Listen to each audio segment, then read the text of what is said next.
Hello and welcome to this week's podcast. I'm absolutely delighted today to introduce Dr. Marnie Cumner. Marnie is a neuropsychologist with a specialism in pediatrics. And we have a great conversation today about, well, what is a neuropsychologist? And to be honest, I hadn't really heard of one before. I'd maybe seen the name, but really never put two and two together about what they did. And so it was great to talk to Marnie about what a neuropsychologist does because it sounds totally cool. I wish I'd had this conversation a few years ago because I would have found a pediatric neuropsychologist and taken all of my kids there. So Marnie walked us through the kind of assessment process that a neuropsychologist would do, which is a bit different to your average kind of psychological cognitive assessment. It sounds far more thorough and holistic. It's a real search for all of those strengths and weaknesses of a child and a real search for understanding that child. So a wonderful conversation. It's going to answer questions like, should I get my child assessed? Why should I get my child assessed? Should I be worried about labels in the assessment process? What does assessment look like? Or at least what would an assessment look like with a neuropsychologist specializing in pediatrics? Now, Dr. Marnie is the first to say there's not a lot of pediatric neuropsychologists around. But if you're in those early stages with your child and you suspect they might be twice exceptional, maybe multi-exceptional, then maybe looking for a pediatric neuropsychologist is a good move, and it might be something that you want to look into. And so hopefully this podcast today can help you, like it did me, learn a little bit more about this niche field of psychology and what it can offer our community in that what can be a journey of years of waiting on wait lists and dead ends and really just finding pieces of the puzzle, because what we want is just a big old picture, not just a piece of the puzzle. And so what Dr. Marnie describes in this episode today is really a journey that understands the whole picture and not just pieces within the puzzle. So a really interesting conversation, certainly has opened my eyes up to a whole new field. And I think I might even be Googling for my local neuropsychologist, because we still have some questions to answer in this family. So I hope you enjoy the episode today. Let me know. You can comment on our Facebook page or in our Facebook group. And have you had an experience with a neuropsychologist with your children? What was it like? Let us know, and it would be lovely to hear from you. So you can subscribe to our newsletter on our website, ourgiftedkids.com. You can join our free Facebook group, and you can like our Facebook page or follow us on Instagram. So I might see you around. Cheers. Bye. Hi, I'm Sophia Elliott. As a parent of 3 gifted kids, I'm here to talk about all things gifted, because I've been isolated and uncertain, and I felt like that parent. Then I found peace of mind, support, and my community. This podcast is about sharing that journey, actually parenting gifted kids, and connecting with advice and support. So we have everything we need for every member of our family to thrive. This is the Our Gifted Kid podcast. I'm delighted today to be talking to Dr. Marnie Cumner, all the way from the Sunshine Coast in Australia. Is it sunny there? Because in Adelaide, November is surprisingly wet and cold at the moment. It's actually overcast and humid. I feel like the humidity is about 90%, hence the hair. I grew up in Queensland. I do not miss the humidity at all. It's very hot today. Yes, everyone needs to move to Adelaide. Marnie, thank you for joining us. You're a clinical neuropsychologist, and so with particular interest in pediatrics. First of all, tell us a little bit about what you do and who you serve. Okay, I'm a neuropsychologist, which comes under the umbrella of psychology, but neuropsychs, which I'm going to call them from now on because it's far too long, neuropsychs have additional specialised training in how the brain works. So in my pediatric arena, that tends to be children who have got neurodevelopmental differences or are neurodiverse. It might be children who've had a brain injury or have epilepsy. Anything that affects the brain is where you'll find me. And so you are on the Sunshine Coast, and is all of your work in person, or are you able to do over Zoom, which is always a good question these days? Yes, that's true. Mostly it's in person. I sometimes would do the initial meeting with parents or the final feedback session via telehealth, but the actual assessment of a child's cognition and their behaviour and their regulation, it does not translate well to telehealth. I feel like I really need to see them in person. Yeah, absolutely. There's something about being in the room with someone and just picking up on all the little things and spending some time with them. And I like to see them over a few different appointments because it just gives me a sense of, often kids are shy the first time they come and then they loosen up a bit and you start to get to know them over those few appointments, which is important. Yeah, absolutely. And we were talking earlier and you talked about having that holistic kind of view of the child. So you definitely need them to loosen up a little. That's right. That's right. And so how did you get into this kind of work, or with your particular interest in giftedness? So I did my neuropsychology doctorate in Melbourne, and then I worked in paediatric populations down there, mostly with children and young people who also had mental health complexities. And then I moved up to the Sunshine Coast and started a practice in Noosa, and started to see more of the neurodiverse sort of referrals, so ADHD, ASD, learning disorders, and also giftedness. I saw a couple of gifted kids. And then, as I said before, the parent grapevine, it moves fast. And so then I started to see more and more gifted kids, and actually see quite a few of them now, particularly twice exceptional. And so I guess it's been a fairly organic move to the gifted area, but one that I'm really grateful for. It's fascinating. Yeah, absolutely. And so you've got some personal experience with giftedness as well, which I think is always interesting because you can't swing a cat in the gifted community without someone going, oh, well, they're obviously gifted, but, oh, yeah, I've got a gifted kid or a gifted grandkid as well. Yeah, that's right.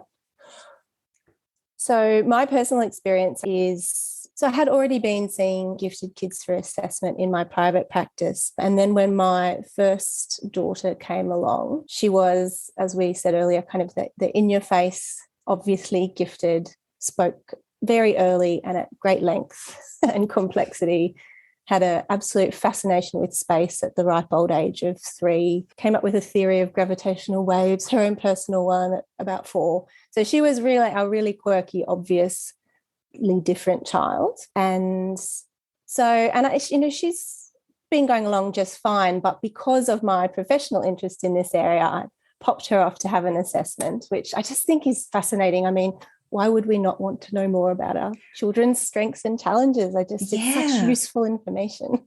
I agree. We had our first assessed and we were hooked. We were like, wow, this is fascinating. And at that point, I mean, we didn't think anyone else in the family would be gifted, but we were like, we will get our others assessed because it's just to get that kind of insight. So interesting.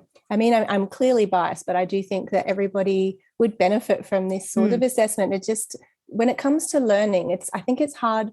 It's hard as adults, but certainly hard as kids for them to understand that you can have a strength in one area and a challenge in the other area. And that doesn't mean that you're not good at everything. It just means that you've got a fairly normal human profile of strengths and challenges that we all have. So I think it is fascinating to find out more about them. And so, of course, my youngest also went off for an assessment just this year. She's very different in her presentation, just a lot more kind of neurotypical, doesn't stand out as the quirky mad scientist like her sister, but knowing that IQ points amongst siblings are often very close, and also she's starting to express a bit of boredom and school reluctance this year, I thought I'd get her assessed as well to see how best to accommodate her learning differences. Yeah, a fascinating journey to go on. And of course, if we're talking about strictly an IQ test, it's not without its challenges, but even that I think is quite insightful, even kind of understanding. And we've had that experience in our household where an IQ test hasn't really gone right. And even understanding, well, why is that? It gives you all of this information about where that child is at and their strengths and weaknesses and areas that they might need support. And it isn't all just about the cognitive assessment, is it? That's a moment in time where we tried to capture something very fluid and interesting, that is a child's functioning and intelligence. And I think we have to look much more broadly than just an IQ test and look at social and emotional well-being, behaviour, their developmental history, their friendships, their family. So it's really, they don't exist in a vacuum. They're a part of a context and an environment that is important to know all about in order to draw appropriate supports and strategies from. Absolutely. It's really refreshing to hear you say that, because so often, as a parent, you're scrambling to find someone who can help you and tell you or give you some direction of what is going on. And you often get the little narrow view, little pieces of the puzzle. So it's refreshing to hear you say, well, you're looking at the bigger picture there. So tell us a little bit about what you do look at in an assessment. Are those different areas or tools or strategies you use? Yeah, there's some overlap with, I think, previous podcasts there where you've looked at the WISC as a really sort of gold standard battery for looking at thinking skills. Certainly most neuropsychs would always like to use one of the gold standard batteries. But then additionally, we're also looking at things that the WISC doesn't include, which are things like memory, attention, new learning ability, executive functioning, social communication, motor skills. Sometimes it's as simple as a fine motor issue that's throwing someone off track in class, developmental history, all these sorts of things. Also their sensory perceptions, their sensory sensitivities. There's all these little pieces of the puzzle that make up the child. And often children will come to me and they have seen other professionals. So we also can take into account all the medical aspects, like their audiology and their vision, any relevant medical history. All of these things are imperative to take into consideration, because the mind and body are not neatly defined towers that are separate. They interact and are complex. Yeah, that's so true. And even what comes to mind there is one of my children has, a speech impairment. But what we figured out over time is that it wasn't a delay. It wasn't just, because I certainly have other children who have had the typical glue ear, and which has caused a bit of a delay. And sometimes that's in one child that was a quick fix. In another child, we've needed to support that with a bit of speech therapy. But the third child, we figured out over time the speech impairment was actually because of that communication between the brain and the muscles and the mouth, and actually needing to learn to make the sounds. And it was when we were actually at swimming one day, she was having a swimming lesson. I could see her getting really upset with the instructor. And I noticed that the instructor was just trying to get her to blow bubbles like above and below the water. And I'm watching her and she's really getting distressed. And first of all, I'm thinking, just stop. This child's obviously not happy. But then I have this aha moment, and I gesture to the instructor and I say, well, my child has this sort of speech impairment. I don't think she can blow the bubbles. I think you need to show her how to blow the bubbles. So it fascinates me how one thing might impact another, or a lot of people will experience like sensory or extreme sensory input, which can affect how they can think. And you've mentioned as well, you take some sensory kind of concerns into account as well. So what are some of the tools or ways that you try and tease out what's going on in there? I'm really curious. So obviously the initial appointment is with parents only, and that's so I can take a really thorough developmental history and really talk to them about what their current concerns are, what the child's strengths are, what their passions are, what their interests and hobbies, and also things like any behaviours that they're wondering about, any kind of quirky little sensory things. We talk about their friendships. We talk about how they relate to other people. So that's a very content-heavy appointment where I just want to find out as much as I can about both the child's development, but also their current presentation. What are they going well in? What do they need a bit of help with? Parents often will bring along a whole bunch of reports or previous documents from other professionals or a letter from the school teacher. And then I get the child in and we have a good old discussion about what they love, what their strengths are, what they're finding tricky at school. And then we get into our assessment side of things. I get the parents to also do a number of questionnaires. So things that are looking at formalised questionnaires with psychometric data that allow me to go, well, this is average for this age group. This is above, this is below. So we can sort of map how they're going across different areas in executive functioning, which is planning, organising, working to a deadline, regulating your emotions and your behaviour. So I get the parents to fill that out and usually the teacher as well. Depending on the referral question, I might also get them to fill out a questionnaire that's very focused on learning more about their attention or maybe their impulsivity in everyday life. Again, parent and teacher fill that out. I give parents a lot of homework. Fill out a questionnaire about anxiety. And really specific to different types of anxieties that children experience, because that is probably the number one most common co-occurring thing that I see with giftedness and with the 2E kids is that anxiety. And then the child and I also do a questionnaire together about their anxiety, a self-report that is really useful because it sort of is a platform for more discussions about what they're experiencing. On top of that, I also would talk to teachers. If there's any other health professionals involved, I get in touch with them. So I'm really throwing my net wide to try and gather as much information as I can about this little person. Yeah, that sounds really interesting. And are you mentally taking notes when you meet the parents as well? Because the apple doesn't fall far from the tree, which is what I'm learning, quite frankly. Yes, definitely. And I think sometimes it's not uncommon to have a feedback session with parents and be saying, look, they're really fast learners. We're going to have to really accommodate that, but they're having difficulty regulating their attention. Maybe there's a diagnosis here, and for a parent to go, or look at the other one and go, yes, I thought so. And they recognise, well, that resonates with their own personal experience. A lot of parents are not, that generation, not typically diagnosed or accommodated as well as our kids often are. Absolutely. One of our kids had an auditory processing assessment fairly recently, and in that outcome, one of the challenges is in that scenario where you've got all the background noise and you've got to narrow in and listen to someone. And I was like, oh my God, that's a thing. I cannot talk to a person at a bar or networking. It's just so hard to listen. So wow, so that really hit you. Yeah. It really hit me. And it was a funny thing was that they recommended some software as a bit of brain training, which can be helpful. And the audiologist was like, yeah, you could, that software actually, you can have 3 users. You could do it too. And I'm like, I'm totally going to do that. Yeah, definitely. And did it help?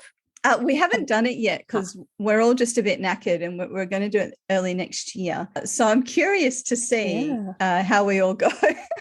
I think it's really interesting as a parent, and you've been through it and I've been through it too, to be on the other side of the fence and go, oh, wow, this is really interesting to learn more about yourself or learn more about your children. Yeah, and it is, because I think it gives you a place of connection with your child. And if there's one thing I've learned over the last year of talking to people and doing this podcast is, as a parent, shifting from that place of, I don't know, the best way I can describe it is we're all in our silos, parents and kids, and actually finding those bridges where we can start to connect with the other person's lived experience of something. Yeah, and I think that's particularly strong for us at the moment in terms of understanding our individual lived experience of the world according to our sensory awareness and the way we relate to the world, let alone just cognitively as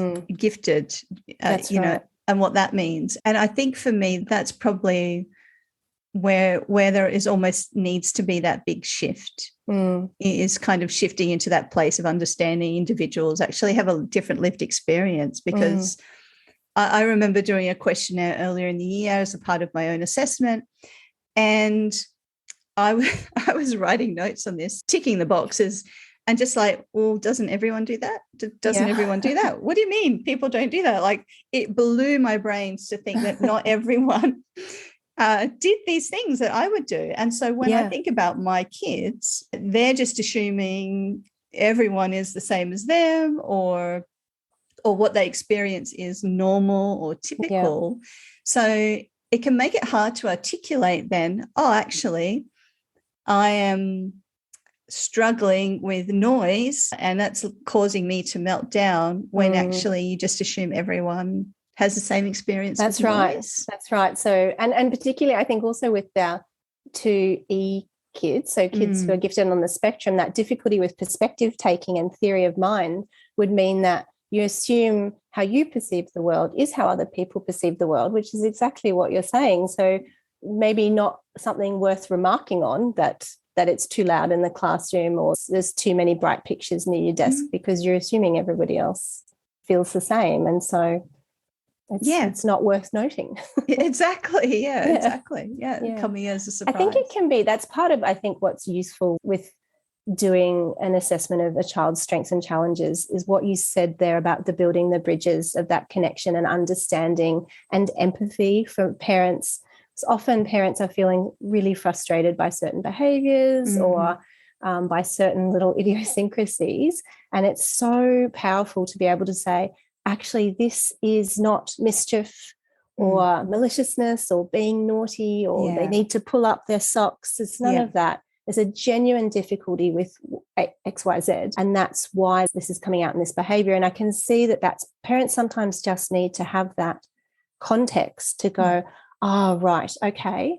And a few parents have said to me in the past that they feel like they can be much more empathic with their child's experience in that moment, knowing that they're not just doing it, they actually are really overwhelmed and struggling with whatever that might be.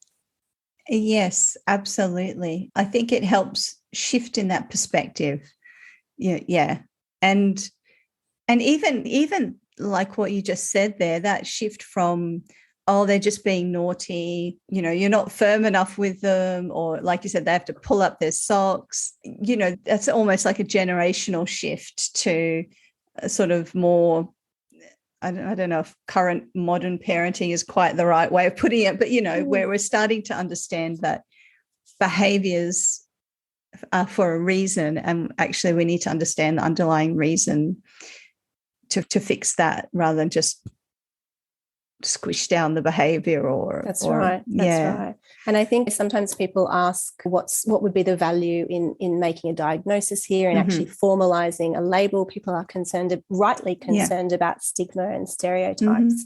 In my mind, I think that is where the value of a diagnosis would lie, is that it provides a context for understanding a particular set of strengths and challenges and really being able to support them in quite a targeted way. Again, it's almost like a shorthand to say, well, this is, they've got ADHD. They need help regulating their attention, and that's how they're wired. That's okay. And I think that context can really be a massive shift, like you say, in people's perception and accommodation of that child.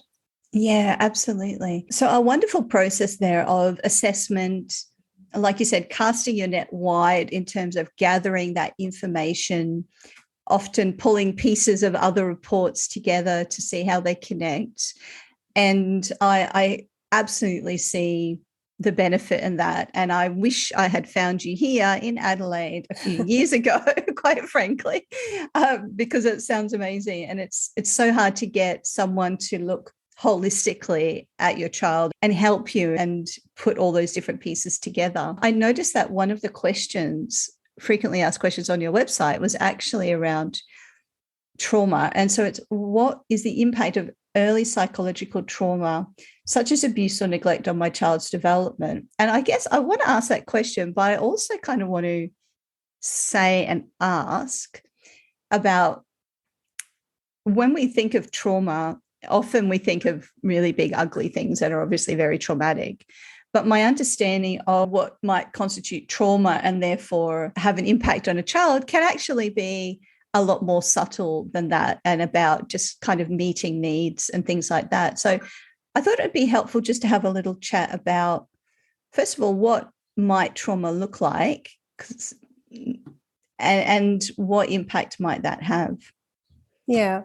So I think, like you say, that is the sort of perception that people have when they hear trauma or maltreatment, adverse childhood experiences, that sort of thing. And that stems from my work in Melbourne with children in the foster care system. And there is huge literature on the impact of those sorts of adverse experiences on neurodevelopment. A child is living in an unpredictable, kind of unsafe environment. It means that they have to be on the lookout for danger all the time, which raises their cortisol, their stress hormone, and that can have a significant effect on brain development. Often children who have had that sort of really significant trauma will look like they have got ADHD because they're hypervigilant and they're inattentive, because we all know it's hard to pay attention when you're anxious and looking out for danger and problems. So they can be quite complex presentations. But I think you're right too, in that trauma is that's a big umbrella term. It covers a lot. So sometimes we have children who've experienced sort of one case of really significant adversity. And sometimes we have kids who, and I guess temperament weighs into this as well, with how children manage and move on, because sometimes you'll see children with a significant trauma history who are going along just fine. And then other children who have had what appears to be much less of a significant trauma, but are really hugely affected by it and really functionally impaired by it. So I think the range of experience, like you say, can be vast. Experience and outcomes. Yeah, because gifted kids are so much more sensitive. There's the research from the organization in the US, Gifted Research and Outreach, that has looked at the brain, and what they talk about is that giftedness being the lived experience being experienced through that lens of emotion and empathy. So making our gifted kids very sensitive to the world, and when you're that sensitive, I guess you're not necessarily got the resilience to bat things away.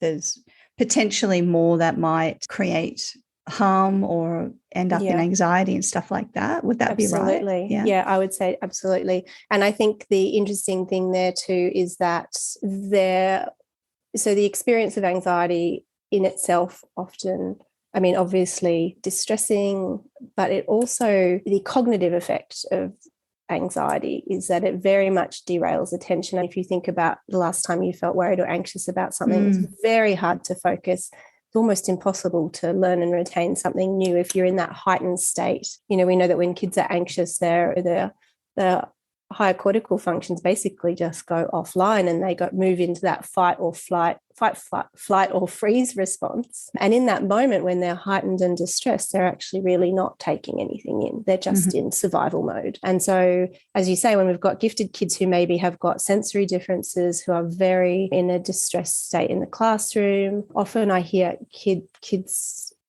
on the spectrum who have a great deal of difficulty understanding what is expected on a task, particularly if they have to infer any type of meaning into it. It's just, if it's not clear and concrete, there's that immediate sort of stress and anxiety response. And then, of course, they don't get their work done, or they look like they're daydreaming out the window, or things take them ages to complete. So I think there's the cognitive effect of anxiety, which is often overlooked. Yeah, absolutely. Yeah, I find that really interesting because just the number of gifted kids I know who also have those anxiety challenges is huge. And that I'm very aware of. It's like you say, when you're in that survival state, well, you can't learn, you can't be creative. You're too busy in that moment just surviving. And we can't underestimate, I guess, the impact of that or what might have led to them being in that state, not necessarily having to be, the awful things that one tends to imagine when we talk about trauma. But like a lot of gifted kids, certainly, I usually don't like to make general statements, and I'll say anecdotally, but I know so many gifted kids and families who have just quite frankly been traumatized by the school experience of not fitting, of then getting that constant feedback because that they're bad or naughty because they're not doing the right things, and families hitting their head against a brick wall because they're just really struggling with that communication piece with the school. And then when that child does finally get into a place where they are able to meet those needs, actually taking quite a long time to rebuild that trust and move out of survival mode into a place where they can learn again. So I think I bring that up because I think it's something that can present in a lot of different ways and really have a big impact. Yeah, very true. And I think, like you say, once you feel like the child has moved to a system or an environment where their needs are being met, it's not always just an instant learning confidence goes up, resilience improves. It can take a while because children need to feel safe and they need consistent, predictable routines in their lives. That's how children thrive. And so when you are in a school system that you maybe not quite understanding and that doesn't understand you, that can feel very unpredictable and chaotic. Oh, yeah, absolutely. Yeah, that reinforcement, I think, because it's not working for you, therefore you're broken, in itself, and the damage that can do. It's kind of scary to think about. Yeah. I think one of the things that I have learnt professionally and personally is that the school and education system has got a long way to go. There's a lot of very nice policy documents out there about meeting learning differences, no matter what end of the bell curve they may fall on. But it's certainly the gifted kids that I think are highly, highly underserviced, and that can be hugely disheartening for them and their families. Yeah, absolutely. That's certainly our personal experience. And like you say, also of all the people that I talk to, and it's not to say that there aren't schools out there trying to do their best and teachers, but I think as we talk about a lot, it's that education and awareness just isn't there within the system. And hopefully that gets better over time. But in the meantime, we've got a whole bunch of kids and families who are really struggling. Yeah. It's a wider issue, isn't it? And I think you have to roll it right back to university degrees, teaching giftedness as part of a learning. I've certainly had teachers say to me, it's not even part of their uni curriculum. That may have changed, but no, well, it hasn't. No. Oh, okay. There might be one or two. I'm aware of one. I'm aware of two universities that have started to and I think it's like one elective, but at least it's something. But by and large, our teachers are still not being trained in it, which is obviously it's not helping them when they get to the classroom to understand what's going on with their students. A hugely difficult position to be put in. Absolutely. And so parents often, I imagine, they land on your doorstep. They are having all sorts of challenges, and a lot of that, I think, as parents, it's the behaviour that really gets our attention, that we struggle with. And so it's good to know that neuropsychologist like yourself, particularly in the paediatrics, is going to take that kind of holistic look at a child in terms of brain function and potentially pick up on a range of different possible challenges. So perhaps if you're going to, provide some advice to parents who are in the midst of figuring their kids out, what might that? I think that it's always useful to be talking to their teachers and to be asking for how they're going against benchmark levels, just to get that idea, but also then asking about the social, emotional, behavioural side of things at school. If there are concerns, a referral onwards for an assessment, I always think is hugely helpful, whether there's a diagnosis in the mix or not. Being able to know what that, probably most importantly, knowing what that child's strengths are and their interests, and being able to really bring them into their curriculum wherever possible is so important for learning engagement and confidence. So I think being able to have an assessment of their, I would like to say neuropsychology assessment, but given that we're a somewhat scarce breed, it might not always be here, but certainly with a psychologist with experience in assessment who will look at the whole child context, because like we said before, it's emotions, cognition, behaviour, environment, they are very ever-changing landscapes that interact with each other. I think it's also useful for parents to learn more about what they're concerned about. So getting on various resources and websites. I can share a couple of those links with you actually if you'd like. That'd be great. Knowledge is power, right? And the more you know, there's a lot of, when you know where to look, there's a lot of very good resources out there on how to support different areas of strength and challenge in our kids. And that's another really important avenue for parents to follow up on. Absolutely. And I love that you're talking about strength and challenge, because I think the model has been very much deficit focused. It's all about the challenges without really acknowledging and supporting and helping the strengths to build. And that's important. And I also always make sure, so depending on the age of the child, sometimes they come along to the feedback session and we really talk about their strengths and what's going on, and just validating their challenges can be so powerful for them. They can't always come, or they're a bit young, and so I usually also write them a feedback letter addressed to them that's just very simple, plain language about, pitched to their age, but what their strengths are. And I might say, you told me that you're having trouble paying attention in class, and we get it. We know you're trying your best, but it's still hard. That's okay. Just means we're going to give a little bit of extra help here. So trying to say, please remember that you're good at all these many, many things. And it doesn't have to be thinking skill strengths. It might be they have a brilliant verbal memory or whatever, but it might also be they're brilliant at handball or playing the guitar. So I put all that in as well. But then equally just validating their concerns. We don't want them to feel that we didn't hear anything that they're having trouble with. And I think that's important because no matter their age, they have put a lot into this assessment. It's some hard work. And kids are curious to know what it all meant and what's next. So I think it's important for them to get feedback as well.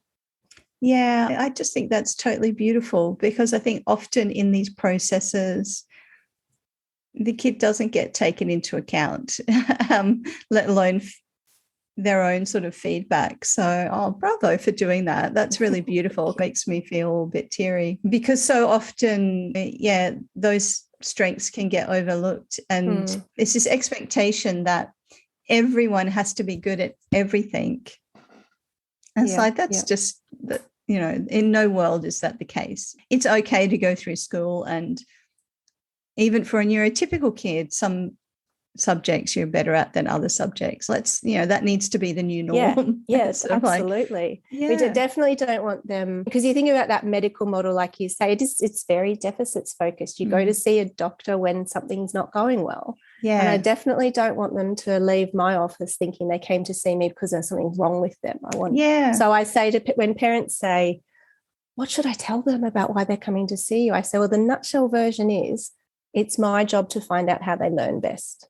And that actually, if you boil it all down, that kind of is my job. And so I want to know, what are they good at? What are they having trouble with? And what are we going to do about it? And kids are like, oh, okay, that seems fine. I'll come along. That's okay. There's something in that for me. That could work. Yeah, absolutely. Oh, that sounds really beautiful. Thank you so much for talking to us today. I feel like I know a whole lot more about a breed of psychologist I'm not even sure I realized existed. And certainly wish I had found you a couple of years ago, just to get that beautiful, positive strengths and challenges, a holistic look at kids who need a more in-depth understanding, because they're so complex and there's so much going on. And I thank you so much. I really appreciate you spending this time with us today. It was a pleasure. Thank you for having me. Yeah, no, thank you. If you enjoyed this episode and it inspired you in some way, I'd love to hear about your biggest takeaway in the comments. For more episodes, you can subscribe, and to help others find our podcast, please leave a review.